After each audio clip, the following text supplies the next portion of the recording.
the rejection is where you grow. Like in the gym, when you feel like you can't give one more rep or your body's tearing down, that's where you're building muscle. That's where muscle grows. You have to get out of your comfort zone. And so much so with sales, like you're going to feel awkward the first time you go and speak to the chief of surgery at a major hospital. You might think like, oh God, what do I say? What do I do? You know, what if he says this back? Just put yourself in the situation and take it one step at a time. Welcome to This is Financial Intelligence, the podcast not about the glamour of money, but instead the vulnerable and real conversations that we're all afraid to have. Brought to you by Money Club.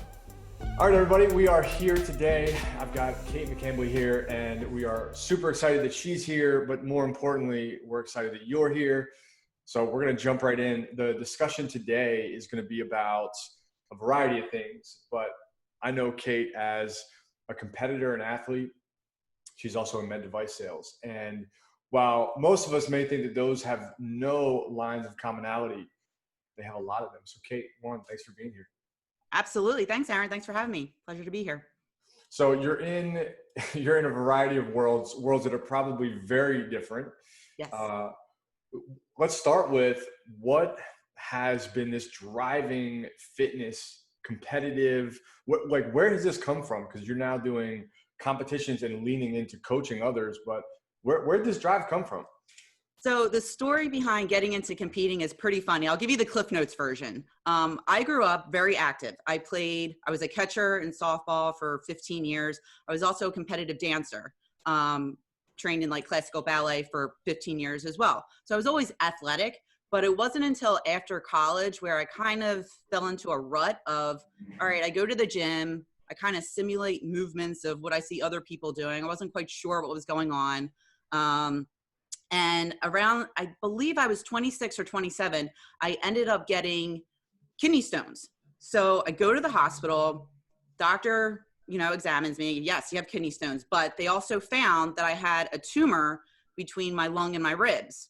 And he's like, that should not be there. So come back in a month. We're going to look at it again. So I go back a month later, and unfortunately that tumor had grown, and where it was, they couldn't determine if it was malignant or not. So the surgeon said, we can do one of two things. We can either monitor it and have you just come back and get CAT scans every 2 to 3 months, or we can take it out. And I said, well, if I was your daughter, what would you do? He said, I would take it out. I'm like, all right, take it out. So took it out. Luckily, it was not malignant. It was fine. It was benign. But the process of doing that was so arduous. They had to collapse my lungs. They had to take the muscle off my ribs. They had to, because it was stuck in like a weird, I don't know the exact terminology, but it was stuck deep into the thoracic cavity. And I ended up in the ICU for 2 days recovering. And at that point, the surgeon had told me, now, you know what? I don't know if he actually said this to me, but this is how it translated into my mind. He said, because of the intensity of the surgery, you most likely will not be able to do any type of heavy lifting or intense cardiovascular activity because you're never going to get 100% back of your lung capacity. And that muscle in your ribs is always going to be real sensitive. So I'm very stubborn. As soon as someone tells me you can't do something, it's never going to happen, everything within me, my mom was at my bedside, and I'm like, listen, go online. We're finding I hate running, Aaron. Like, if you see me running now, it's because a dog is chasing me. So I told my mom, I want to train for a half marathon. Find the furthest one away. So we found one in Northern California, 6 months out. And from that time, from the day that I got released from the hospital, I started training for that. I trained, I ran the half marathon, I crossed the finish line. I said, that will never happen again. Like this runner's high, I don't understand it. Not for me. So then I thought, what's the next venture that I can go on? What's the next big feat that's, that requires a lot of cardiovascular endurance? So 100-mile bike rides. So for the next 2 to 3 years, I did 100-mile bike rides for MS. If you're in the Philly area, the City to the Shore is one that they have every October. So I did the 100-mile loop for the next 2 to 3 years. And then I got bored with that. So the next thing was, what can I do now? I want to do more of like weight training type of stuff. And I was watching the Mr. Olympia streaming live from Vegas. I'm like, wow, those women are beasts, like in the best way possible. If I got a trainer, I could look like that and I could train like that and be, maybe not on the Mr. Olympia stage, but I would like the opportunity to train like that. So I was 30 years old when I got my first trainer, and I've been training.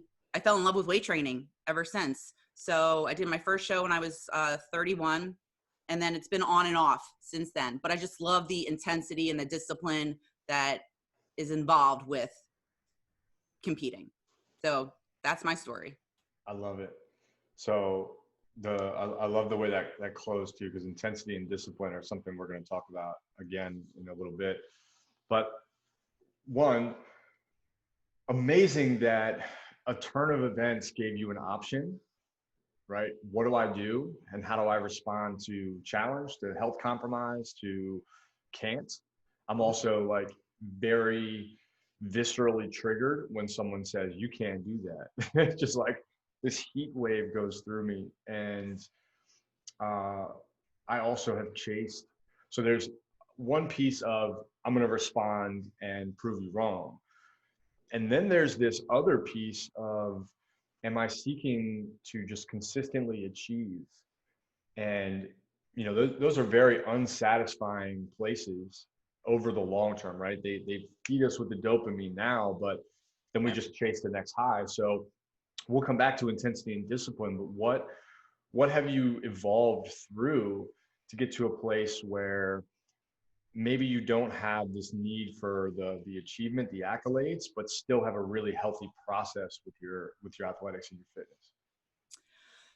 Yeah. So everything that I've always done has been for myself. Even when I was younger, like I've always been just a very competitive person. I don't know if it's because I'm the oldest of four and I have that type A personality, but I've always set high expectations for myself,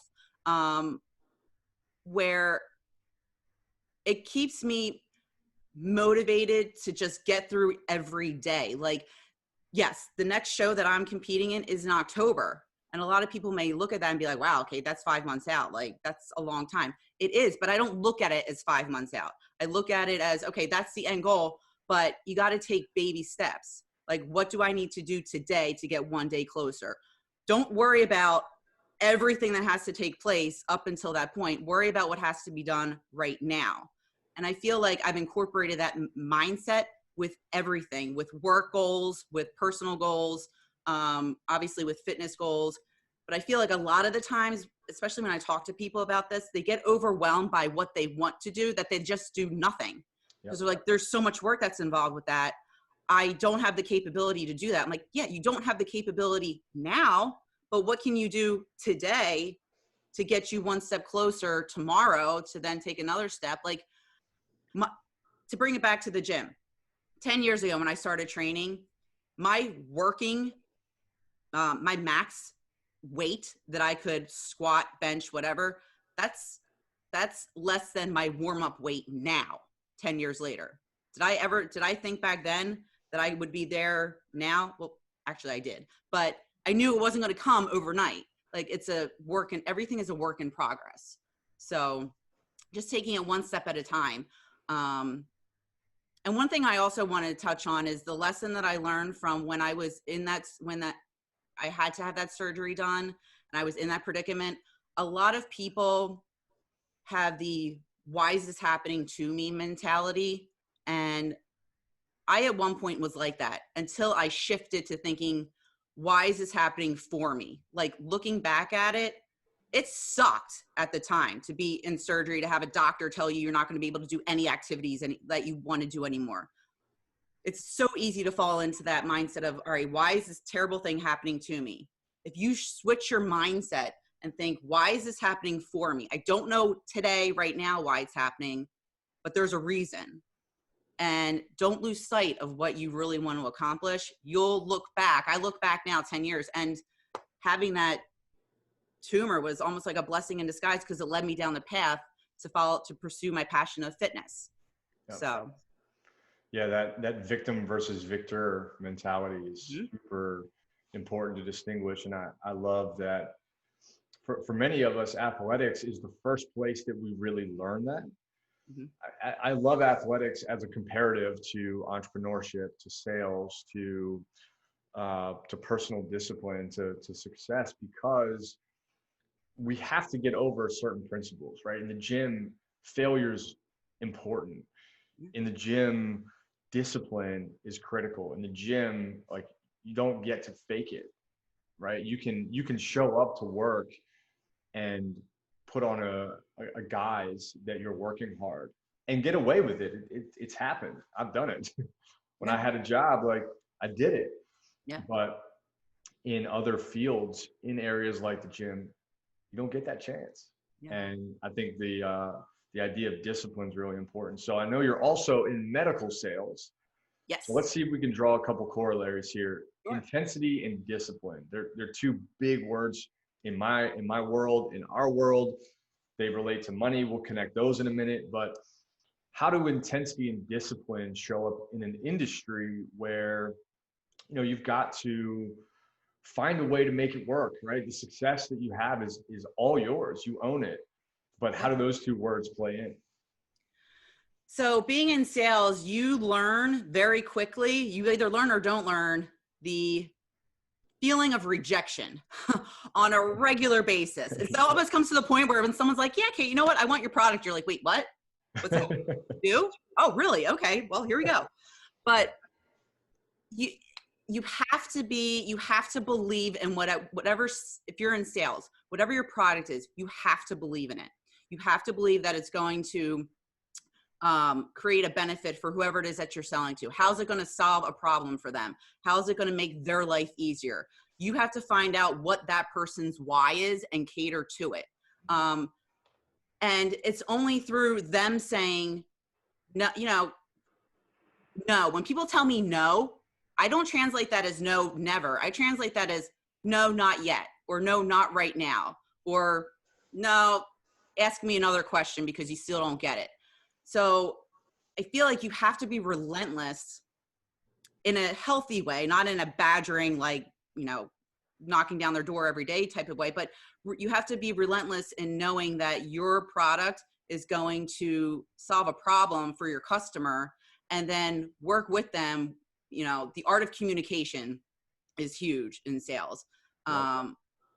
It's one thing I needed to work on for many years, and I've been in sales for almost 20 years now, is the art of listening. In my mind, I'm like, oh, I have this great product. Let me tell you all these great benefits, all these features it has and why you need it. But you really learn to listen twice as much as you speak. And I think it really, like, when I think about the correlation between the gym and sales, the rejection is where you grow. Like in the gym, when you feel like you can't give one more rep or your body's tearing down, that's where you're building muscle. That's where muscle grows. You have to get out of your comfort zone. And so much so with sales, like, you're going to feel awkward the first time you go and speak to the chief of surgery at a major hospital. You might think like, oh God, what do I say? What do I do? What if he says this back? Just put yourself in the situation and take it one step at a time. But again, that going back to your question of like the intensity and the discipline, you have to prepare for that. Like, you can't just walk in and hope that it's going to happen. You can't just walk into the gym and think you're going to be able to bench, 300 pounds on day one. Like, you have to prep. You have to understand, what is my goal? What is my end goal here? And what are the necessary steps that need to take place in order for that to happen? And then each step, you need to do it like it's the only mission you have at that moment in time, and just focus on that. And that just snowballs into becoming eventually successful. So if you're listening in, like, we just had a whole lot of gems. So not only is this relevant to sales, I mean, this is relevant to any kind of business operative, right? Listening, relentlessness, preparation, commitment. Those are themes that are critical. I love that you said preparation. I don't think we have enough discussion about preparation, because we live in a culture that highlights success as if it's just snap, did it. And I want to dive in a little bit deeper on preparation, one of the elements that I think goes unnoticed in my world is how much prep goes into a sales call or a podcast or press or whatever happens. The overarching response that I get is like, wow, great job, you got lucky. Or like, hey, great job, that worked out well for you. Like, well, it worked out well, but it also took, for that 15-minute speech, that might have taken me 19 hours. Yeah. And I think the gym is another great corollary to that, because we look at someone that's incredibly fit and say, well, that's genetics. Or we say, that person that ran a third marathon in a month, well, they must be a runner. Rather than compare and contrast, certainly there are some genetic elements of this, but compare and contrast their ethic and their commitment and the prep. I imagine preparation is huge when you're training for bikini competitions or anything like that. You've got not only the fitness part, but you also have the diet. Is there a piece of the discipline that you can talk about that isn't the pleasant side? Because we love to talk about, like, gotta have discipline, but we don't talk about how hard it is and how much it sucks. So what's been your experience in that world that maybe we can connect to you on, that it isn't just the fresh and clean version?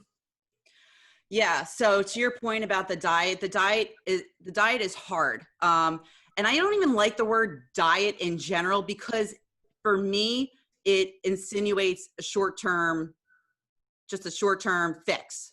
Love that. Like when I talk to people, when I'm helping friends and family with, certain weight goals or certain fitness goals they have, I'll refer to a meal plan or meal prepping. And I refer to it as like not just a diet, but a way of life. Like this has become a way of life for me. Even in the years when I wasn't competing, I was still meal prepping, because what turned from, meal prepping is annoying when you're starting, but most things that make you great are. Like, nothing that will make you great is necessarily easy in the beginning, but it's necessary.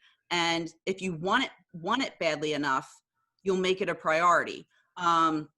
So with the meal prep, I'll tell you, one thing that helped me, especially the last few years with getting to the next level of fitness, like constantly wanting to climb, is I wrote down exactly what that perfect athlete in my mind look like. Like, who do I want to look like when I step on stage? What does she look like? How does she carry herself? What does she do day in and day out? What exercises is she doing? What choices is she making when she's going to restaurants? How many hours of sleep is she getting? You got to create an avatar for your life. Like, if you want to be the best mom, if you want to be the best friend, if you want to be the best salesperson in your company, if you want to be, I don't know, whatever it is, if you're a kid listening to this, if you want to be like the best player on your team, what does that look like to you? Write that down, and then let every decision you make throughout your day dictate whether or not you do, let that be the deciding factor as to whether or not you do things throughout the day. So now, like, we're in quarantine times right now. I'm in my apartment by myself. Are there days where I'm just like, I'm a nut butter fan. I have every almond butter, peanut butter, sunflower seed butter you can list. When I get stressed, I want to just go to my cabinet and take a huge spoon and eat as much as I can. But I remind myself, if I want to get to the next level, if I want to become an IFBB pro, is that something she would do? No. And it just resets. You have to train your brain. Your brain is constantly want to go back to what it's comfortable doing. If you want to become great, you have to get out of that comfort zone. And it doesn't come easy, and it's not easy. Trust me, I battle with things every day, but it's a choice that you can make, that you have. So you have to choose multiple times a day what you want. So I love the idea of visualization. I think in many ways, we've made something that is incredibly simple seem very complicated.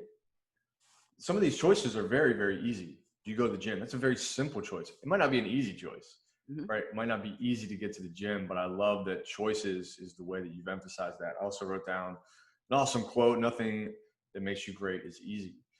You know, in many of our conversations, whether we're talking about money or we're talking about business or we're talking about lifestyle, I think we naturally want something to be complicated so that we can justify our lack of commitment. Yeah. It's complicated. I can't figure it out. I'm not smart enough. I'm not strong enough. I don't have the right trainer. I don't have the right coach. It's such a big beast. And at the same time, that belief is back in victim mode, right? Mm-hmm. Yep. So I think what you've stated, I also love this idea of creating an avatar. So in the sales world, right, in your business world, are you connecting and making some of those choices, the ones that, like a meal strategy, like a commitment to working out, might not be very easy, might be awkward, might be difficult, but again, comes back to that choice that has set you up for success in the long run. So are you at, like, when I in sales, like, do I follow the same type of? Yes. So with sales, it's really understanding who you're talking to. Like, I work specifically with cardiologists. Cardiologists are just people.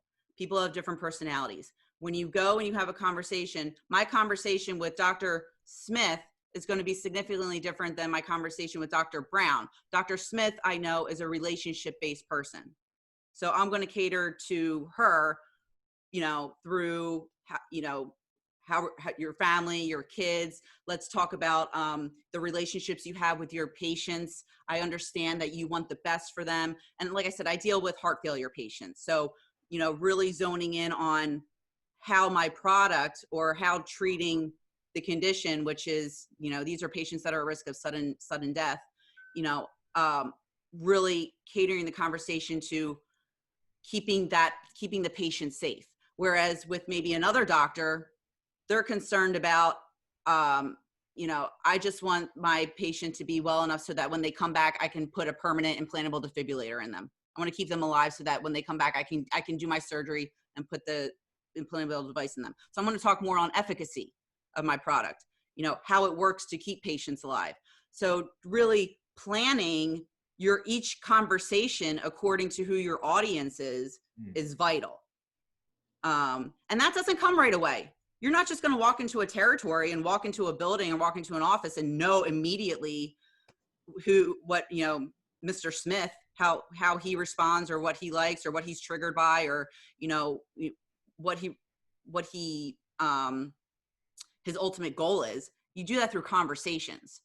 So I've been with the company I'm with now for 5 years. I have great relationships with my doctors. That didn't happen overnight. I mean, there were plenty of awkward moments, believe me, but you learn from it. And honestly, people are all really the same. Like, they all have an empathetic side. So they understand, especially if you're in sales, they understand you're coming in to sell them something. They're not stupid. So if they're engaging in conversation with you, they're waiting for you to close them. They're waiting for you to give them the ask. But you got to do your homework and understand before you go in for that. Have you answered all their questions? Have you addressed all their concerns? Have you formulated a solution to whatever problem it is that they have? If you can answer yes to all of that, you've done your homework, you've done the work. Now just go in for the close. It's funny, as a kid, I hated homework. Mm-hmm. I don't know if you did too, but homework was, it was just such a drag to get me to do it. And if I looked then at why homework was such a drag, it's because it never seemed to connect to an outcome. And, for wherever you are listening to this, in whatever industry you're in, this is the same. It's industry agnostic. Like, you could be a professional athlete to like a tech manager to a scissor maker. I don't know, whatever it is, but doing your homework is something that changes everything. Well, think about it. Oh, go ahead, Aaron. No, I was please. going to say, you said something that triggered a thought in my head. Have you ever, for anyone listening, have you ever had those teachers that you thought were great because of day one, the syllabus, it was the one final exam was the only test you were going to have. And, on day one, you're like, easy, I can just float by, show up, maybe not, take a few notes here and there. But then at the end, you're like, crap, I need a 70, 80, 90, whatever on this test to pass this class. Whereas if you have regular papers you have to hand in, if they give you pop quizzes, yeah, it sucks because it's forcing you to constantly be prepared and to constantly learn and absorb the information. But then when it comes time for that final exam, you've taken all those little tests that you've absorbed the information, whether you realize it or not, it's still in the back of your brain, and you have your likelihood of doing well in that class is exponentially increased as a result. So I mean, you practice, right? Like it would be silly for someone to expect an NFL player to never practice. Yet, we're having this discussion, and I hope that most people listening are like, yeah, I'm totally doing my practice. mm-hmm. But I would say the overarching majority don't want to do homework and may not understand why there's homework. So I think you did a great job of connecting the purpose of it, right? It's not just the test. The test is relevant. The practice is everything. Well, my dad was I come from a very big baseball family. So forgive me if I throw in a bazillion baseball analogies during this conversation, but looking back on it, my dad and playing baseball has taught me so much about life in general. And the one thing my dad, God rest his soul, he used to say is, Kate, you win or lose before you step on the field. My dad would force me to practice. I can't even tell you, I lived in a cul-de-sac that was the perfect distance from the catcher from home plate to second base until it was dark out and the cul-de-sac lights went off. My dad would make me throw every night for, I'm talking 2-3 hours. But you know what? When it came game time, I was able to throw people out at second from my knees. So it's just, you really do. You win or lose before you step on the field. How have you practiced? You can't expect to go in and get that sale or become rep of the year or to become Mr. Olympia just by, going to the gym one time or, doing half-ass work. Like, you gotta prepare every day like it's the biggest day or the biggest sale or the biggest competition of your life. Yeah, our mirror of success and our mirror of creating an outcome needs to be perfectly aligned with our work ethic. And this is like these 4 pillars that you mentioned: commitment, prep, relentlessness, and listening. I think are really critical. They matter in all elements of life too, not just business and work, but this is relevant to relationships. Yep. Right? Are you committed? Are you showing up? Are you prepared for oh no, I can't. So hang on, I'm not prepared to give you my time. Right? I haven't carved the time out. And I think these are just they're pillars of, in some ways, happiness. Yeah. I'm a big believer in process over product, hands down. Doesn't matter what the game is, but similar to working with your dad for hours and hours and hours, you probably also did that alone, mm-hmm. right? There's something about gym. There's something about training and solo work, even sales. Sales can be a very lonely career because it's you versus, and that can weigh on you. Have you experienced, some of the mental ups and downs through that as well? I imagine you have. Sales is definitely lonely when it comes to the day in, day out stuff, because you are by yourself, like, especially during the holiday season when you're going into all your accounts and people have, holiday parties, or they, they're just like, it's like you're walking into a family. You're like the outsider walking into a family. Of course, they welcome you in. It does get hard, but I've always been an advocate of writing down my why for whatever it is that I'm doing. And whenever I feel like I'm getting lost, I go back to that why, just to refocus. I also like to check in with myself, what's working, what's not, and do little readjustments. I do it regularly just to keep things fresh.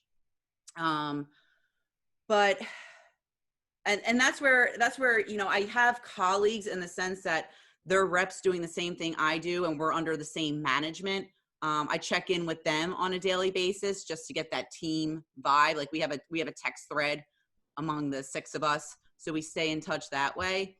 But all in all, I personally though, I like thriving off of solidarity in a sense, because I hold myself accountable for everything. If I win, it's because of me. If I lose, it's because of me.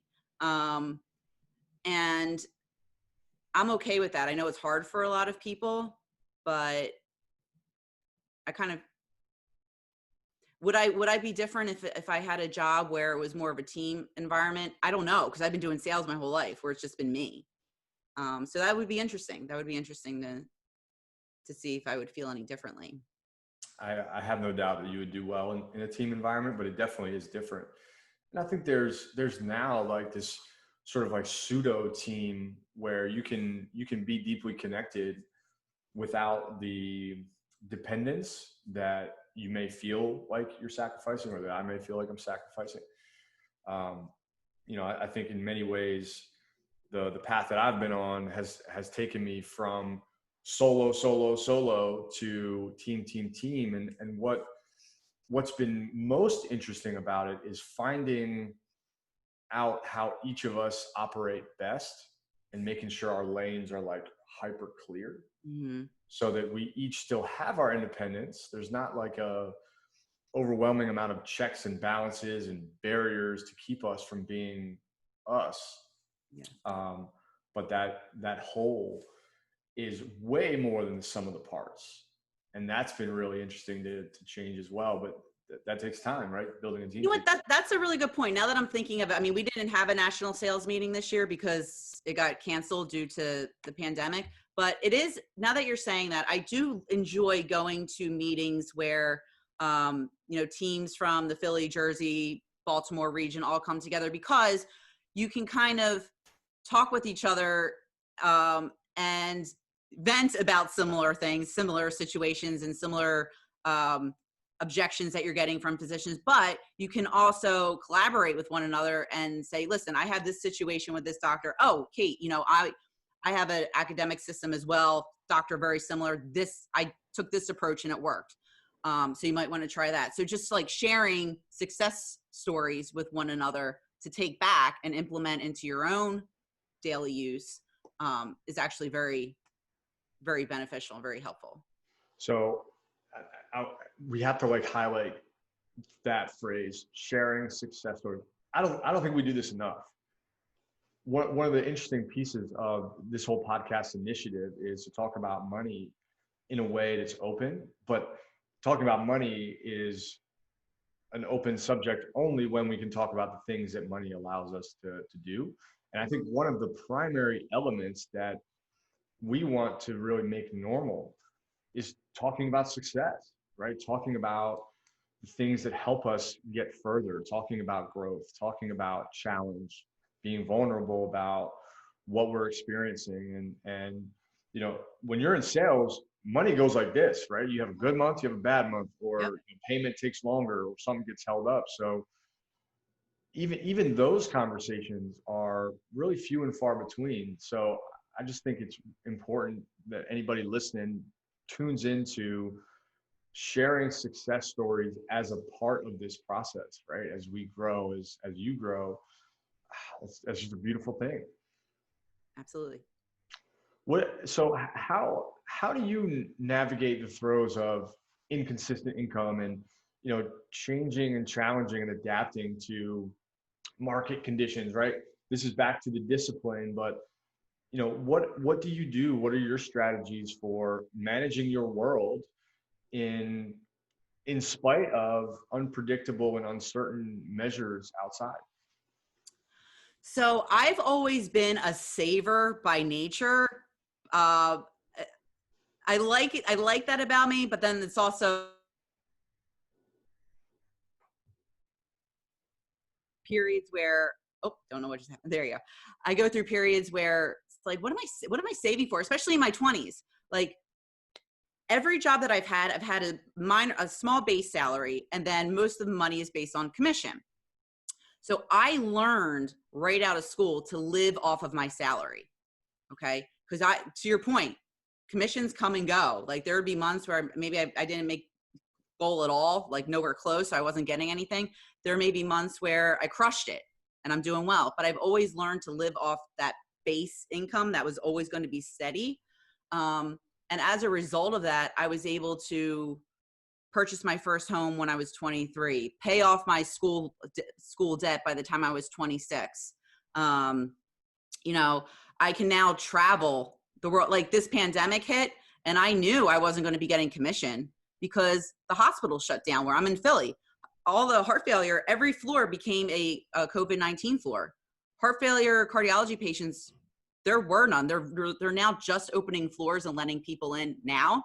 But for the last 2 months, I didn't have any patients, but I didn't panic because I've been saving. I have a financial advisor. I invested in a financial advisor in my mid-20s to help me prep for, ideally, when I retire, but realistically for situations like this, where you don't go into panic mode. Like, I understand the majority of the population, unfortunately, lives paycheck to paycheck, but I really feel like you don't have to if you plan. Like we keep talking about the theme of planning. Plan. I know it's hard and it's going to take sacrifice on some ends. Yeah, maybe you don't get Starbucks every day, but think about it. That's $4 a day. That's close to $30 a week times 52 weeks a year. And that's just like one little thing. Yep. So again, you mentioned it earlier. How important is XYZ to you? How important is it for you to go on a great vacation with your family every year? How important is it for you to retire by the time you're 65 comfortably? How important is it for you to know that if we have another pandemic and God forbid you're out of work for 4 months, you're not going to panic because you're going to have enough saved? If that's important for you, then you can take the steps. If you don't know how to take the steps, there's YouTube. There's a ton on social media. If you know anyone in your friends and family circle, I'm sure can give you people that are successful that would be more than willing to help you out. Ask for help. I feel like that's another thing people need to do. We're so afraid to ask for help because it makes us look, we think it makes us look weak. It doesn't. You're strong because you're asking for help. You care enough about yourself and your well-being to ask for help. So own that and reach out because people want to help. I don't think I can reiterate that enough. That people actually want to help. So drop that mic, girl. Dang. All right, so let's pinpoint a couple things just to make sure they landed because those were huge. So I really loved. I mean, I think savings rates have changed dramatically because people are being like crazily affected. Jobs have stopped, income stopped, and now people are waking up to a very stark reality. But I think the most meaningful piece of this was that you started this a long time ago, right? And starting this a long time ago allowed you to buy a house, to get out of debt, two major milestones for a lot of people. Yeah. How do you do that? It's those daily decisions, just like going to the gym, right? Might not be easy, might not be fun, but if you can say no to a Starbucks where you save $1,300 a year, if you look at 2008 to now, you have 12 years at $1,300 a year, you've got a really decent chunk of money saved up for an emergency that can get you through. But I also think that some of those choices, to your point about, what am I saving for, are made more powerful when we do have some pie in the sky to work towards.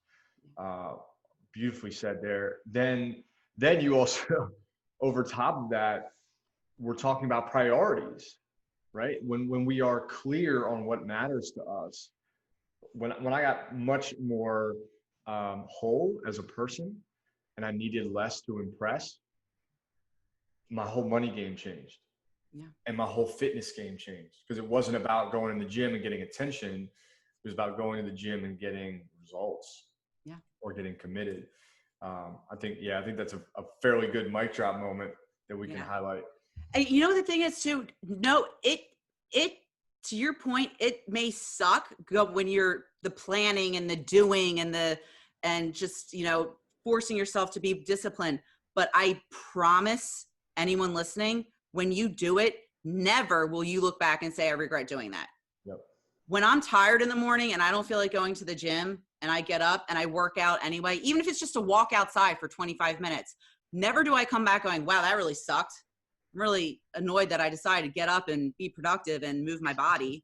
Like, it may stink, you don't get to enjoy your Starbucks, but then when you're taking your significant other and your family on a trip, to the islands for a week, you're not going to look back and say, man, I wish I got my caramel latte every day for the last 9 months. Yeah. So just know that in the moment, it may stink and it may be hard and you may have to press forward, but the ultimate outcome, you're going to be celebrating, you're going to be partying, you're going to be grateful for yourself that you chose to make those decisions every day.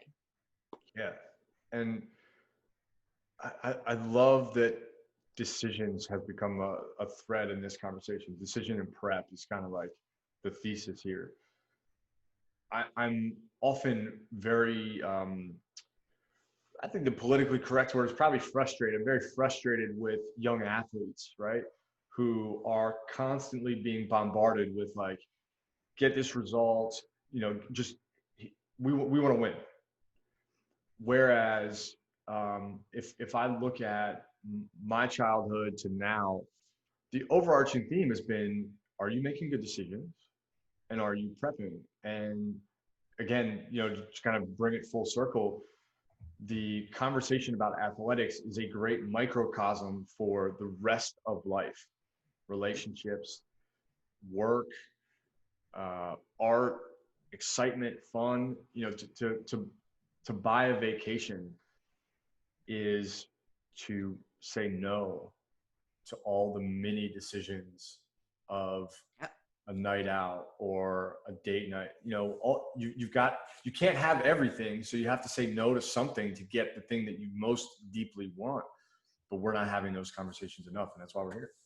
So taking it back to baseball again, I just have to, I love nothing more than an analogy, so bear with me. But my dad used to tell me, like, when I was a cleanup hitter. Like, I loved hitting. I loved crushing that ball and hitting it as far as I possibly could. And the one thing he taught me that now resonates in life is always keep your eye on the ball. From the time it leaves that pitcher's hand until it hits, even if you decide to not swing, follow it into the catcher's glove. You will not take your teammate from second base to home on a double by just looking away at the last minute and like hopelessly swinging. You have to keep your eye on the ball. And I think that resonates with everything, whatever your goal is, whether it's your vacation, whether it's a promotion, whether it's stepping on stage for the first time, whatever it is, that's your ball. You have to keep your eye on that. If you can't be diverted by fans screaming, by, the catcher behind you talking smack, by, other sounds of nature behind you. Like, you need to focus on the ball coming at you and making contact with that. If you're focused on that, everything else falls into place. Magic. Yeah.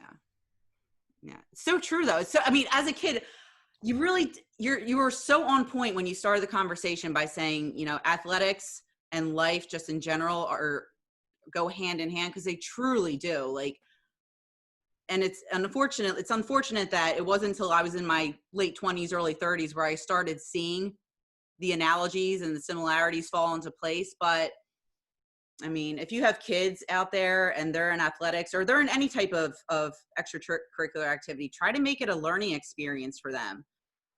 Try to figure out a way that it can resonate with them into, how it'll affect their life down the road, not just in the play yard or on the baseball diamond, whatever it is. So. Love that. Shameless plug for parents. Check out a book I just wrote called Let Her Play about that very subject. Mm-hmm. Kate, this has been flipping awesome. Yeah, it's been great. I feel like I could talk to you all day. It's a piece of cake when you get started, right? Just these ideas come out. And this is first podcast, is that right? It is. Natural. this is amazing. We're going to make some notes. We're going to share with a bunch of people, and I'm sure that there are some gems and nuggets. Still, I'm coming back to this quote that you said about 25 minutes ago. Nothing that makes you great is easy. So that's going to stick with me today as I carry on my day. I'm so grateful that you showed up. The way you showed up was beautiful, and thanks for sharing your story and what you think. I had a blast. Thank you so much for inviting me. When you reached out, I was like, yes, because I love your content. I love all the messages that you bring to your audience every day. So it's an honor to be here. So thank you. I just hope I helped somebody out today. I'm sure if not someone listening, definitely. So all right, I'll take it. We will keep in touch. Again, just so grateful for your time today, and thank you so much. You're welcome. Thank you. Talk to you soon. All right.